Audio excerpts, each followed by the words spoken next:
सभी प्रेस बंधुओं का नमस्कार। आज आप सभी को यहाँ पे आमंत्रित किया है, जिसके कारण हमारे प्रिय नेता, इस देश के कांग्रेस पार्टी के प्रिय नेता श्री मल्लिकार्जुन खड़गे जी और हमारे प्रिय नेता राहुल गांधी जी, मैडम सोनिया जी, इन सबों का आशीर्वादों से आज अंडमान निकोबार के अंदर में प्रदेश कांग्रेस कमेटी के ऑफिस में विराजमान है हमारे अंडमान निकोबार के इंचार्ज श्रीमान मानिक टेगोर जी। उनको हमारे पीसीसी की ओर से, डिस्ट्रिक्ट की ओर से, ब्लॉक की ओर से, यूनिट की ओर से हम उनको बधाई देते हैं कि हमारे इस देश के कांग्रेस पार्टी के नेता का आशीर्वाद से जब अपॉइंटिंग हुआ है और अपॉइंटिंग होने के साथ साथ उन्हें अंडमान निकोबार का जो दौरा किया, ये सराहनीय है कांग्रेस पार्टी के लिए। और आप सब जानते हैं कि आज किस उपलक्ष्य, आज 2 दिन से, कल से शुभारंभ हुआ था पूरा चर्चा हमारे पार्टी के हर कार्यकर्ता से, चाहे यूनिट लेवल हो, मंडल लेवल हो, ब्लॉक लेवल हो, पीसीसी लेवल हो, पूरा सीनियर नेता हो, फ्रंटल ऑर्गेनाइजेशन हो, सभी से एक एक से बारीकी से बैठक हुआ है। और बैठक के बाद आज जो है आपको प्रेस कॉन्फ्रेंस का माध्यम से हम लोग अवगत कराते हैं कि देखिए, हमारे एकमात्र पार्लियामेंट सीट है अंडमान निकोबार के अंदर में। इस सीट कांग्रेस के लिए बहुत महत्वपूर्ण है, बहुत महत्वपूर्ण है। आज जिसके लिए पिछले 5 साल में हमारे कांग्रेस के ही एमपी थे, इतने मोदी जी का वेव के अंदर में हमने इस सीट को हासिल किया। तो इस समय में भी हमारा एकता और यूनिटी के साथ साथ हम लोग ये चाहेंगे कि हम लोग जरूर इस सीट को जो है हम लोग जीतेंगे। और ये हम आशा नहीं देते हैं, हमारे सारे कार्यकर्ता आज 2 दिन से यही हमारा चर्चा हुआ कि आज हम लोग आने वाला समय में हमारा जो चुनौती है वो स्वीकार करेंगे और साथ ही साथ हम कांग्रेस के सीट जैसा बरकरार पिछले समय में भी रखा है, इस समय में भी बरकरार रखूंगा। और हम इतना तो कहते हैं, लेकिन इसके बाद जिससे हम लोग सुनने चाहता है, जिसके लिए आज एक प्रेस कॉन्फ्रेंस है, जितने हमारे प्रेस कॉन्फ्रेंस में हमारे साथ में विराजमान है हमारे member of parliament Kuldeep Rai Sharma ji, campaigning committee के चेयरपर्सन जो यहाँ पे बैठा है भास्कर जी, और साथ में हमारा स्पोक्स पर्सन सिल्वम जी, ये सभी के सामने मैं एक अनुरोध करता हूँ कि सर, जो बात आज प्रेस कॉन्फ्रेंस में करना है वो आपको ही सौंपता हूँ कि आप इसके संदर्भ में जो है आपका प्रोग्राम बताएं। Thank you, President, PCC President, और my dear colleague MP and campaign committee chairperson and the spokesperson. आज 2 दिन से हम लोगों का मेरा अंडमान निकोबार का कांग्रेस का साथियों के साथ मीटिंग्स हो रहा है, और इस मीटिंग में एक चीज क्लियर है, कांग्रेस पार्टी दोबारा इस अंडमान का सीट जीतने वाली है। और इसलिए परेशान होके बीजेपी, पर्टिकुलरली बीजेपी का शासन, यहाँ का एडमिनिस्ट्रेशन का दबाव डाल के वोटर लिस्ट में बहुत बड़ा घपला करने के लिए लोग सोच रहे हैं, और इसके लिए डिलीशन रिक्वेस्ट फॉर्म 7 का यूज करके डिलीट करने का, वोटर लिस्ट का जेन्युइन वोटर्स का डिलीट करने के लिए ये साजिश और ये मेथडोलॉजी अडॉप्ट कर रहे हैं। इसका हम लोगों ने, कांग्रेस पार्टी ने पूरी तरह विरोध करेंगे। हमारा डेलीगेशन सीईओ से भी मिलेगी और दिल्ली में भी इलेक्शन कमीशन का पास ये इस मुद्दे का हम लेके जाएंगे। हम इलेक्शन अंडमान का एक वोटर का राइट है इलेक्शन में भाग लेने का, और ऐसे बीजेपी 25,000 वोट का डिलीट करने का एक साजिश रची है, और वो 25,000 वोट कांग्रेस का वोट होता है, और कांग्रेस का न्यूट्रल वोट होते हैं, और आम नागरिक का वोट होता है। और ये एक जगह में नहीं है, पूरी 400 बूथ 412 बूथ का से ये लोग उठा उठा के ये मार्क करके काम कर रहे हैं। इसका विरोध करेंगे हम। इसमें इलेक्शन कमीशन का पास भी एक इसका कांग्रेस पार्टी लेके जाएगी इस हफ्ते में। और सेकेंड बहुत इंपॉर्टेंट बात है, इस एडमिनिस्ट्रेशन ने बहुत बड़ा डिस्क्रिमिनेशन किया है अंडमान का, और अंडमान का कोविड काल का बाद डेवलपमेंट में, पर्टिकुलरली प्रोजेक्ट्स में और ये सारे चीज में, कॉन्ट्रैक्ट में बाहर का कॉन्ट्रैक्टर्स का, पूरा मेनलैंड से आके कॉन्ट्रैक्ट का काम करते हैं लोग और पैसा लेके चले जाते हैं।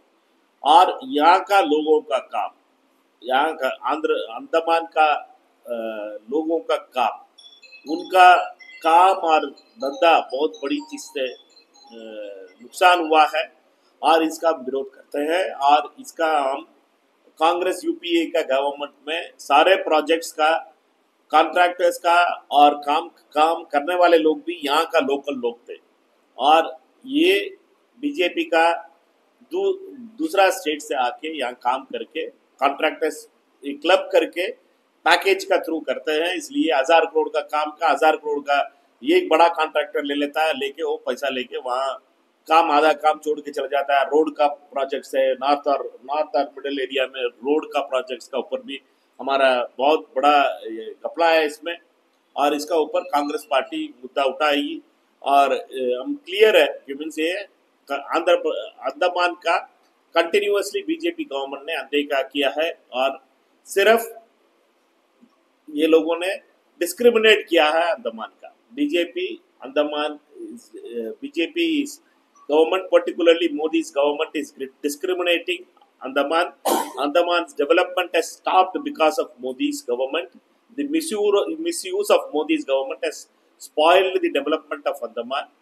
We hope that India Alliance wins this election in 2024, and 2024 will be a year for change in India, and India Alliance is going to win across India, and Andaman is decided that Andaman should also send the Congress candidate, India Alliance candidate back to Delhi to represent them in Andaman in Delhi. That is the thing, we are working on it.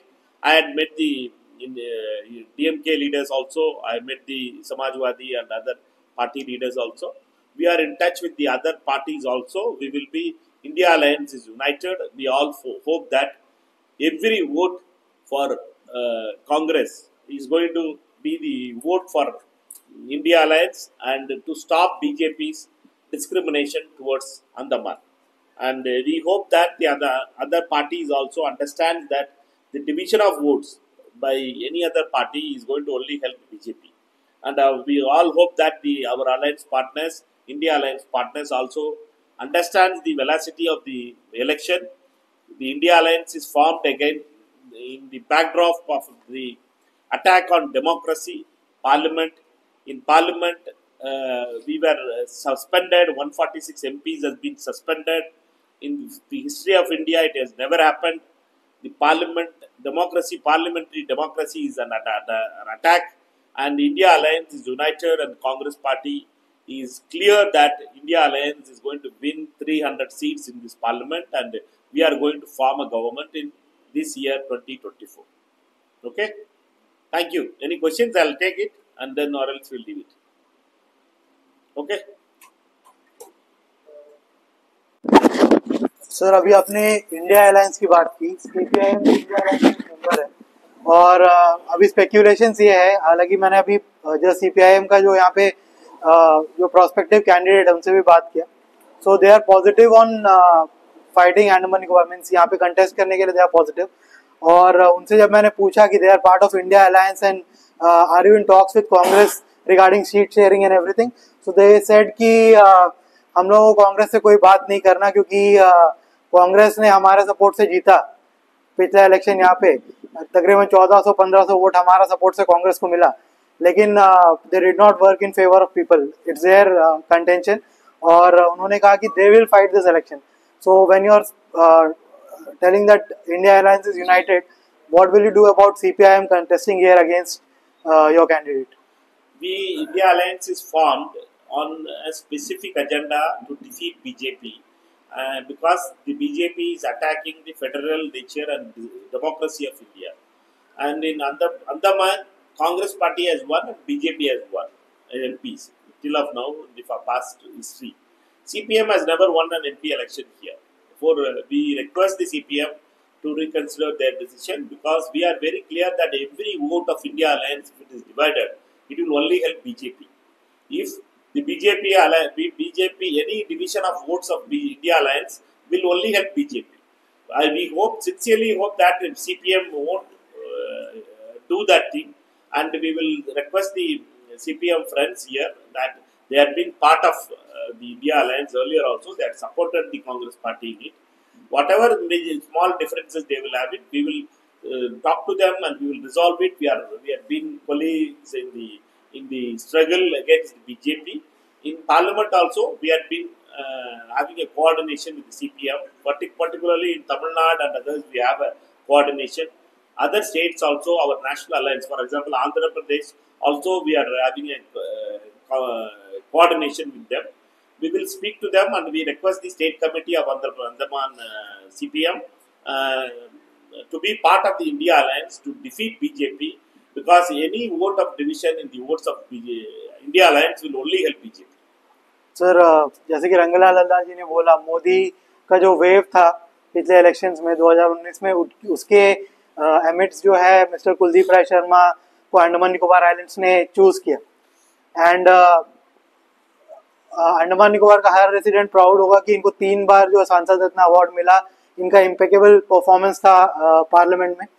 पर on ground in Andaman Nicobar islands जो NH4 का आज हालत है, और जो यहाँ पे पोर्ट ब्लेयर में पिछले बार बड़ा वाटर क्राइसिस हुआ था, अब फिर हम देख रहे हैं कि कई सारा जो अमृत सरोवर गवर्नमेंट ने बनाया वो अब सूख गया है, और अब शायद फिर से इस बार समर में उसी तरह का कुछ सिचुएशन आए। इलेक्ट्रिसिटी का जो कंडीशन वो बहुत खराब था, अब कुछ इम्प्रूव हुआ है इलेक्शन से जस्ट पहले। और अंडमान निकोबार का जनता जो है, generally speaking they are not happy कि अंडमान निकोबार में जो कंडीशंस अभी एट प्रेजेंट है उससे दे आर नॉट हैप्पी।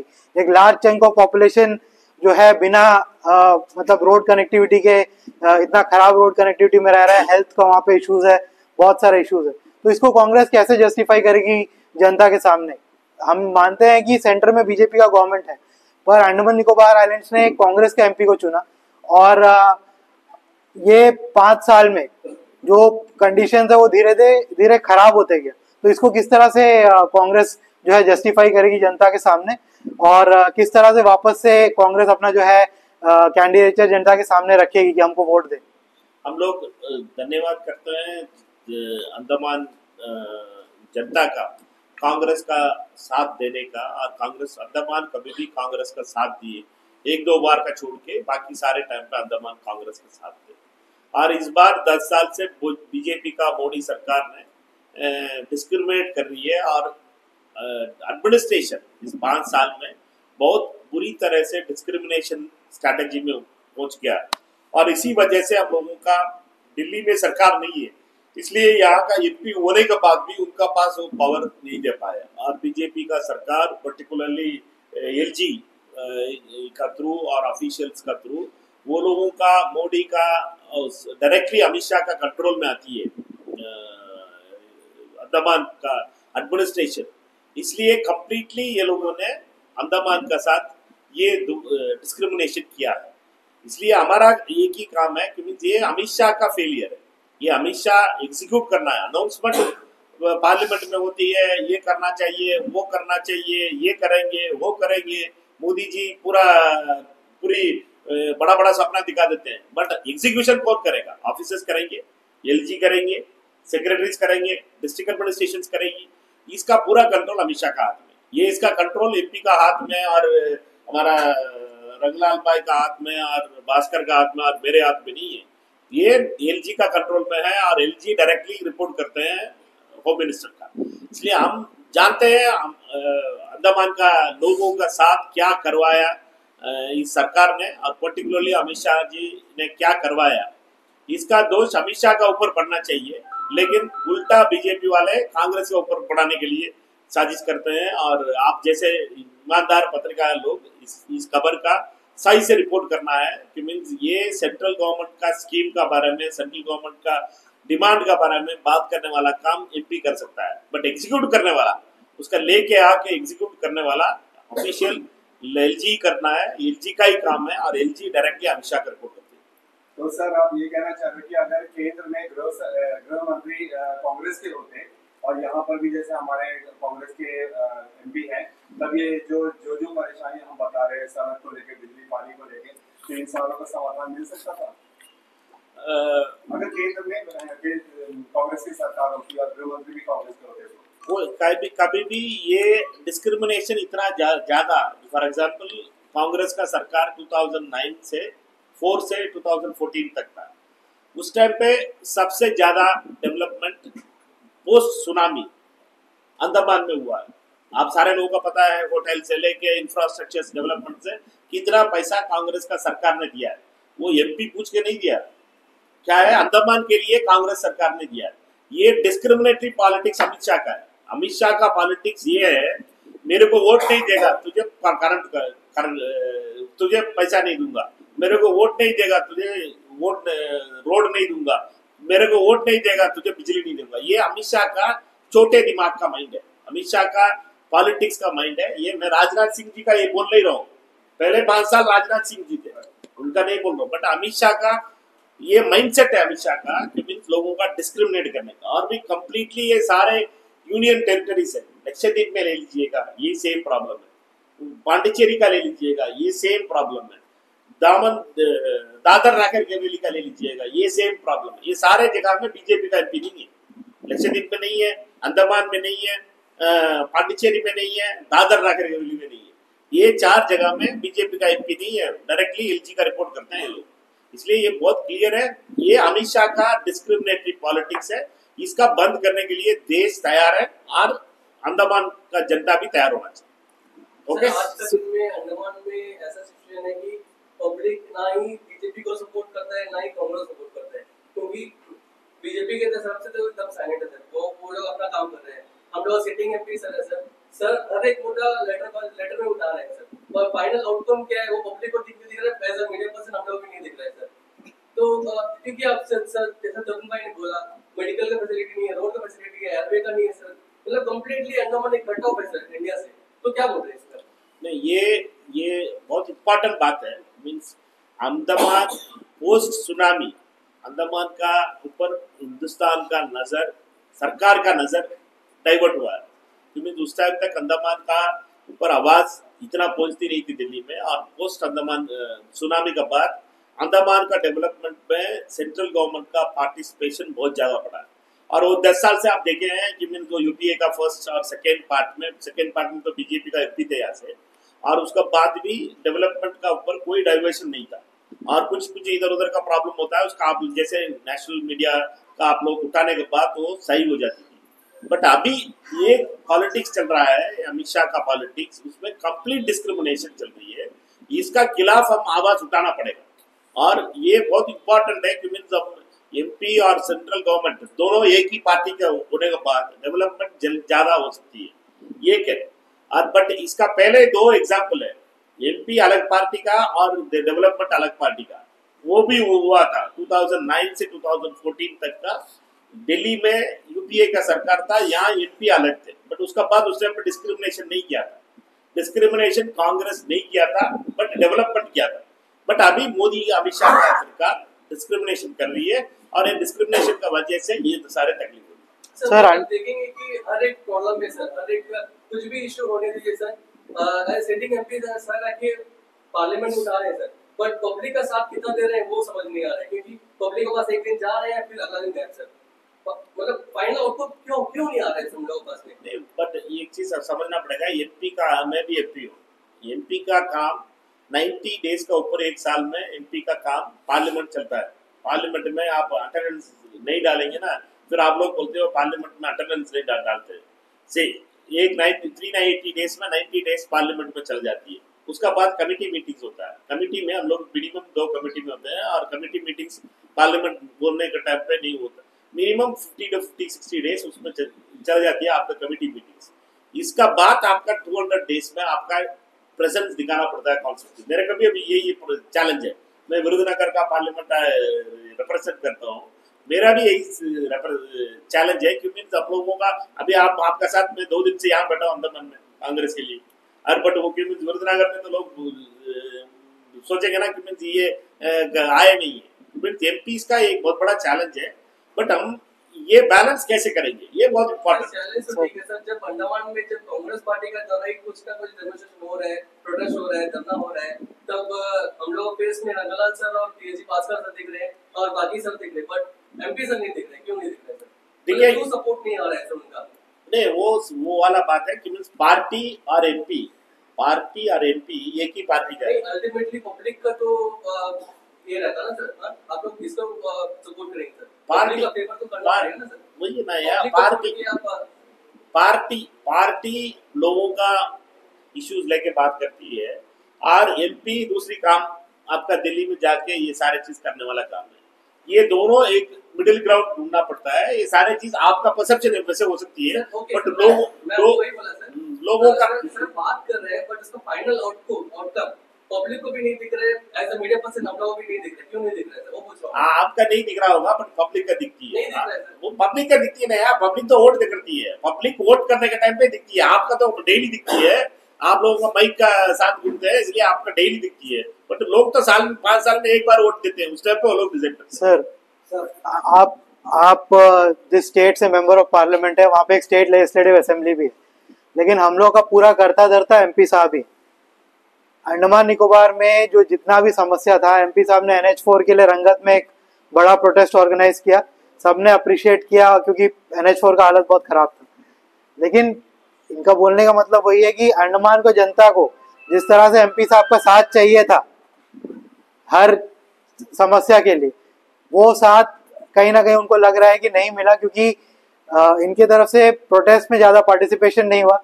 एक परसेप्शन पब्लिक का ये भी है कि एडमिनिस्ट्रेशन के टोटली साथ एमपी साहब खड़े हैं और पब्लिक एक तरफ खड़ा है, मतलब एडमिनिस्ट्रेशन और एमपी साहब एक साथ है और जो पब्लिक है वो एक साथ है, क्योंकि पब्लिक का समस्या सॉल्व नहीं हो रहा है, एडमिनिस्ट्रेशन सॉल्व नहीं कर पा रहा है।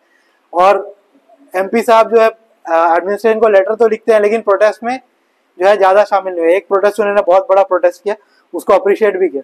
तो इसके बारे में क्या करें, क्योंकि पब्लिक, ये जर्नलिस्ट का सिर्फ प्रॉब्लम नहीं है, ये डिगलीपुर से लेके कैम्बल बे तक आप किसी भी आदमी को पूछेंगे तो यही बोलेगा कि पब्लिक का जब समस्या था तब उन्होंने, हालांकि ये मैटर उठाया है पार्लियामेंट में, हर मैटर उठाया है और उनका पूरा लिस्ट भी है कई सारे चीजों का जो उन्होंने पार्लियामेंट में उठाया है।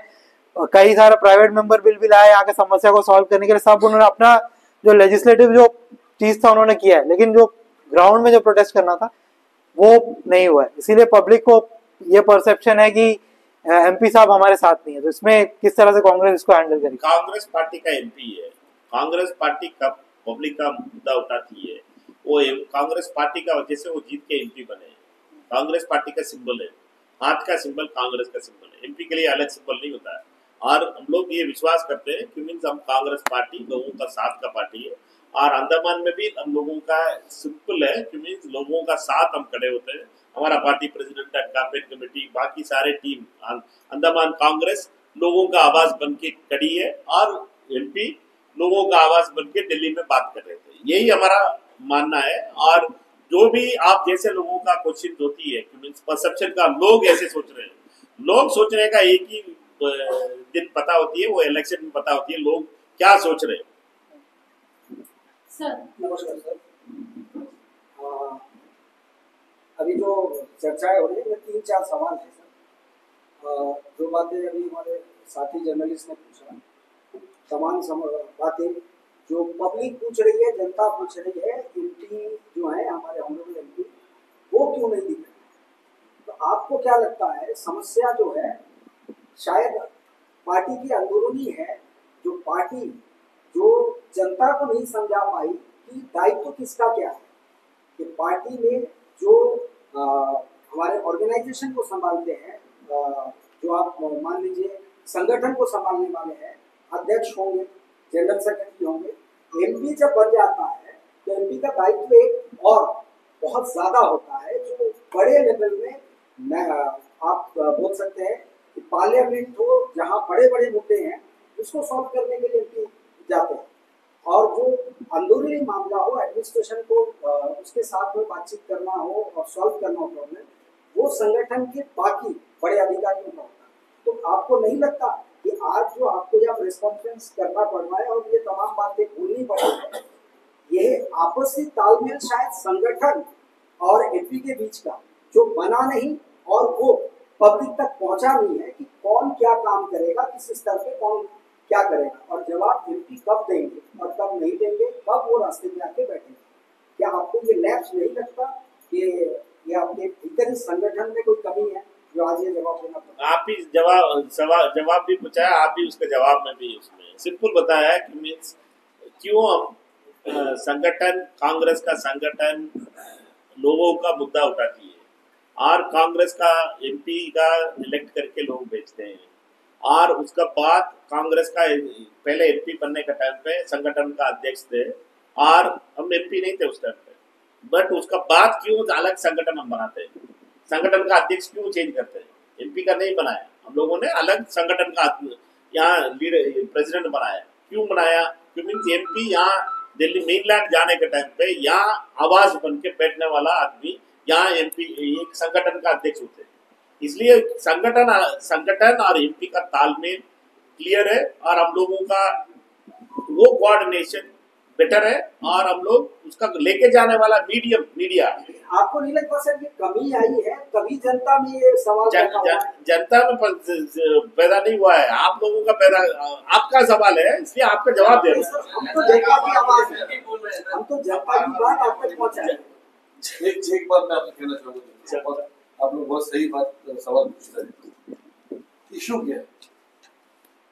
अंडमान निकोबार जनता का इशू है, सड़क है, पानी है, बिजली है, कनेक्टिविटी है, इन number of issue. Kuldeep Rai Sharma किसका एमपी है? कांग्रेस का एमपी है। आप एक बात ये बताओ मेरे को, ये इशू रेस कौन करता है? कांग्रेस पार्टी करता है। जहां में करना है वहां पे करता है? नहीं करता, करता है। कांग्रेस पार्टी के द्वारा हम एमपी बना है।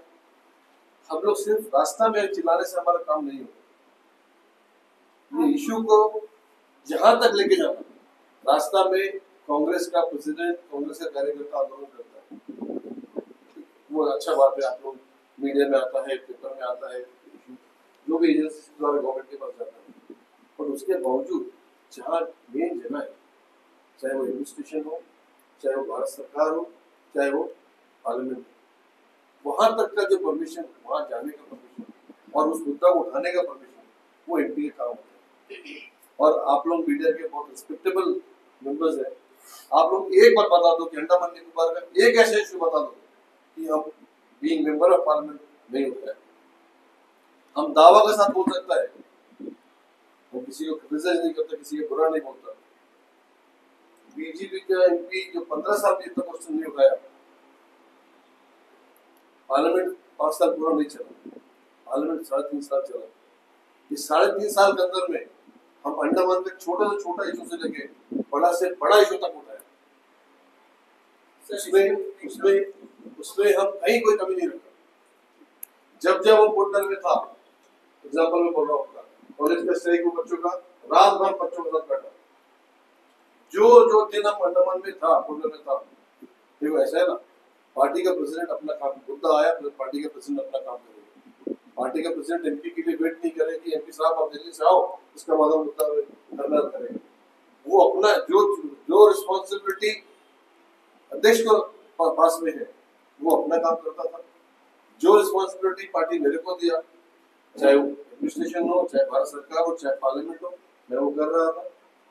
और जब मैं नहीं था तो मैं पार्टिसिपेट नहीं किया, जब मैं था तो मैं पार्टिसिपेट किया। सिंपल है, वेरी क्लियर। सर एक सवाल है सर, जो सड़क पे आके धरना वगैरह ये सारे मुद्दे उठाए, अच्छी बात है। एक चीज जो हम भी जानना चाहते हैं और जनता भी, यहाँ पे वैसे सिचुएशन है और वैसे छवि हम लोग को देखने को नहीं मिल पाती है।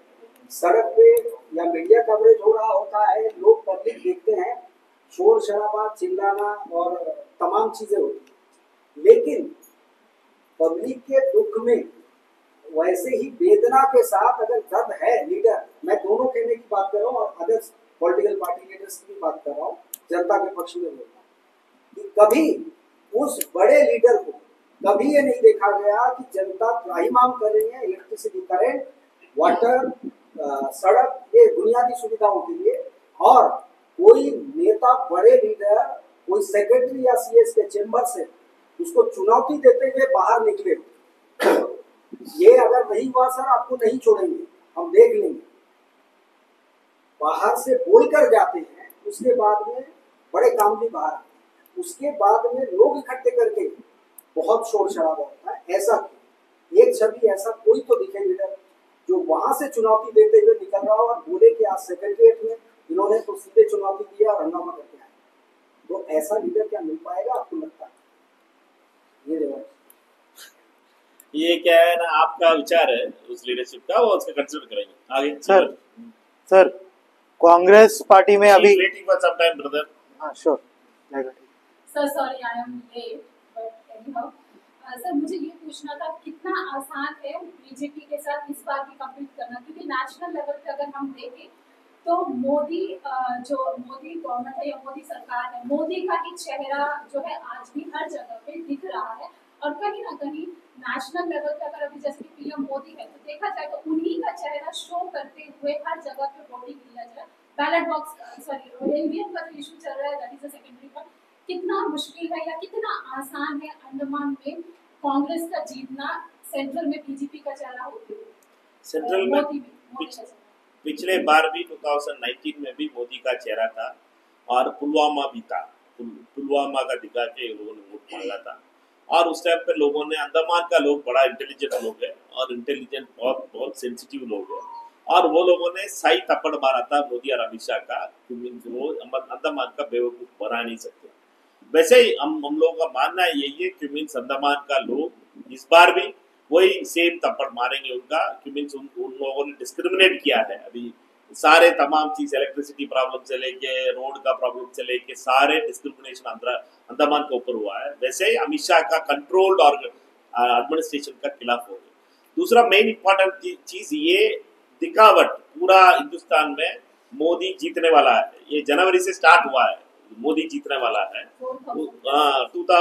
304 सीट जीतने वाला है करके एक इंडिया टुडे का एक सर्वे भी आया, उसके बाद टाइम्स नाउ का सर्वे आया, उसके बाद जी टीवी का सर्वे आया और इंडिया टीवी का सर्वे आया, और इंडिया टीवी के बाद वो दूसरा कौन है, रिपब्लिक टीवी का सर्वे आया। ये सारे सर्विस 5 सर्विस आप ये करेंगे, एक चीज दिखाती है 300 सीट बीजेपी जीत रही है, ये इनका एक मानसिक ये पिटाने के लिए जा रहे हैं।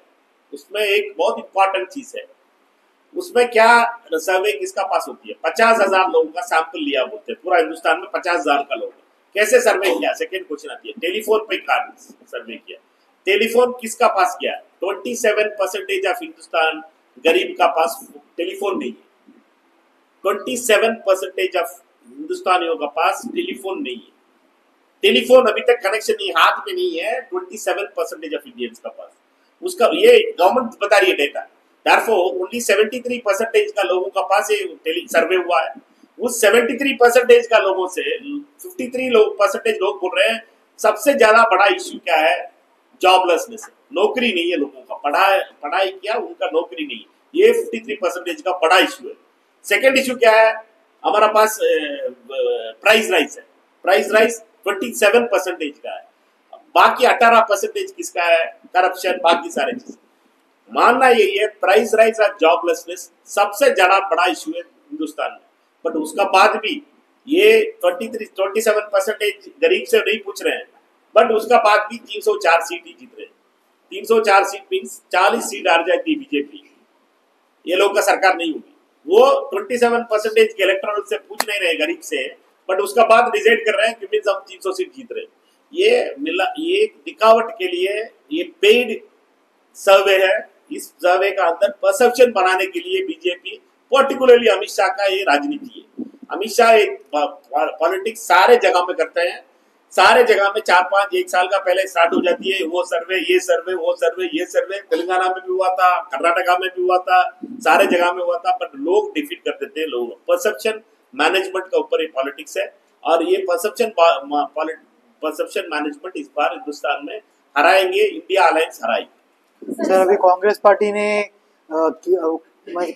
में कितने लोगों ने जो है ये लोकसभा का टिकट के लिए जो है अपना कैंडिडेचर प्रेजेंट किया है, और आप लोग कब तक जो है जो कौन कैंडिडेट है उसको डिक्लेयर करेंगे? क्या आप जो प्रेजेंट एमपी है उनको कैंडिडेट मतलब कंटिन्यू रखेंगे, या आप लोग अभी डिसाइड करेंगे किसको टिकट देना, और कितने लोग अभी कैंडिडेचर के लिए कितने लोगों ने अप्लाई किया है? कांग्रेस पार्टी का एक प्रोसेस है, वो प्रोसेस में कांग्रेस पार्टी का सेंट्रल इलेक्शन कमेटी डिसाइड करती है कौन किसका टिकट, कौन कैंडिडेट उम्मीदवार होगा।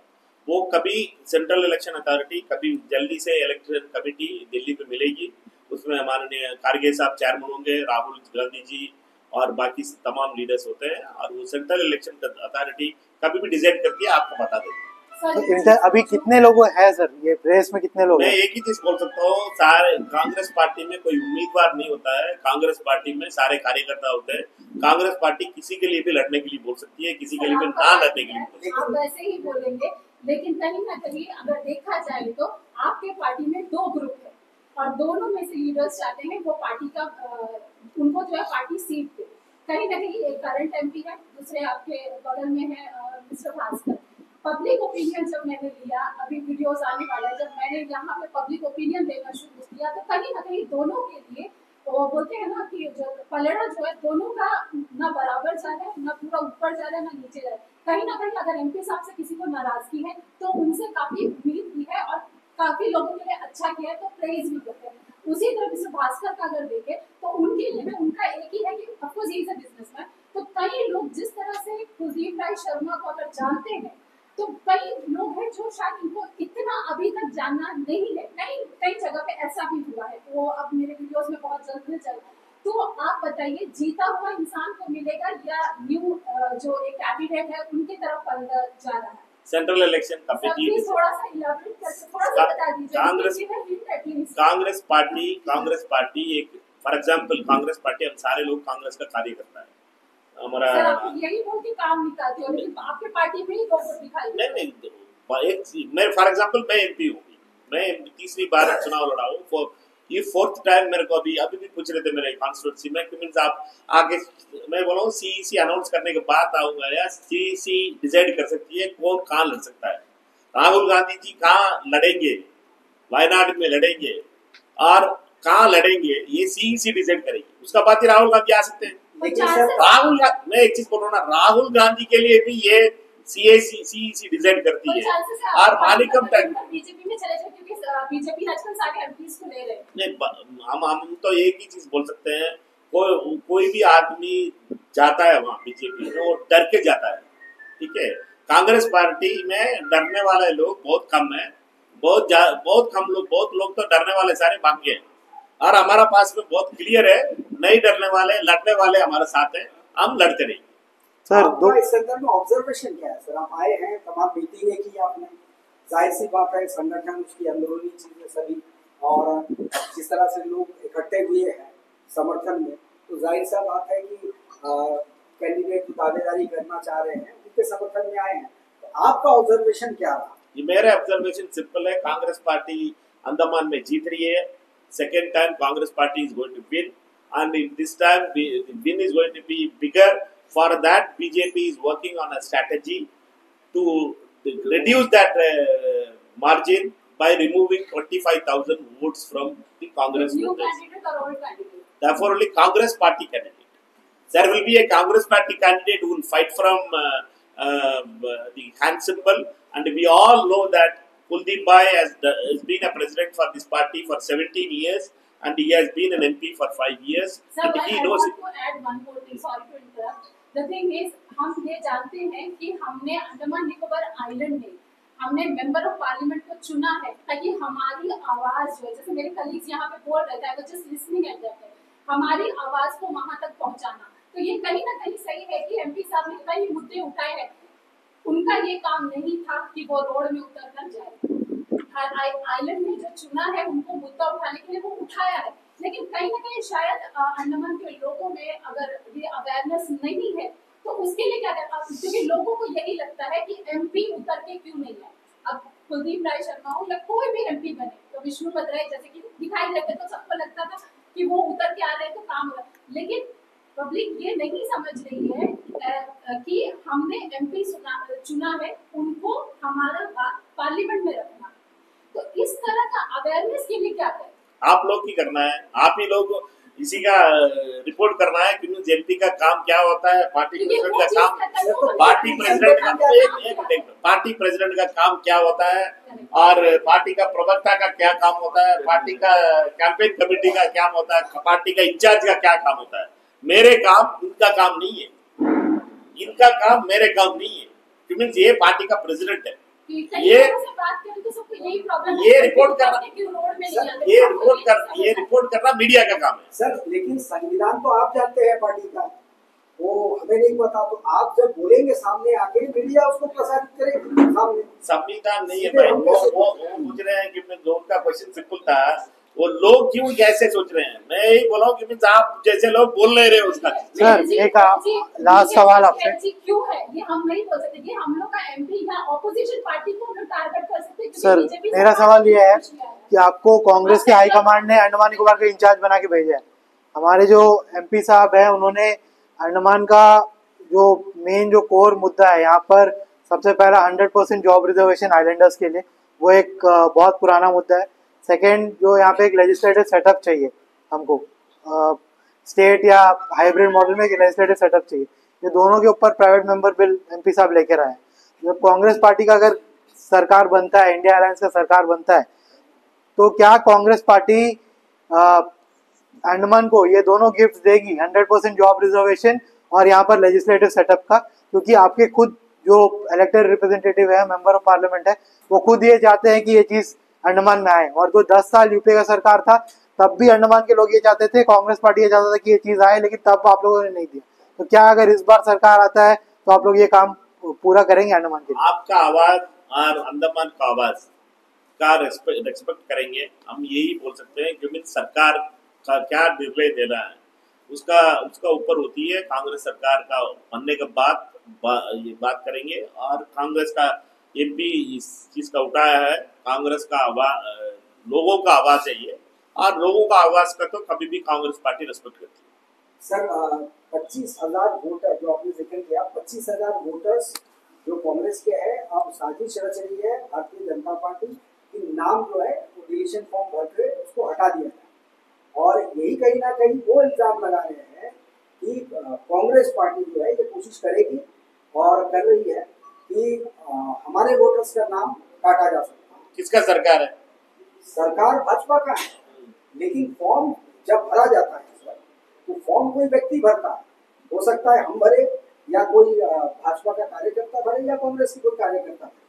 तो ऐसे इल्जाम और कंफर्मेशन कैसे हो गया सर? 25,000 पूरे कांग्रेस के ही वोटर का डिलीट किया है। हमारा भी टेक्निकल टीम वर्क कर रही है, और हम लोग इसका ऊपर कंप्लेंट लेके और हमारा टीम पूरी रिसर्च करके बात कर रहे हैं।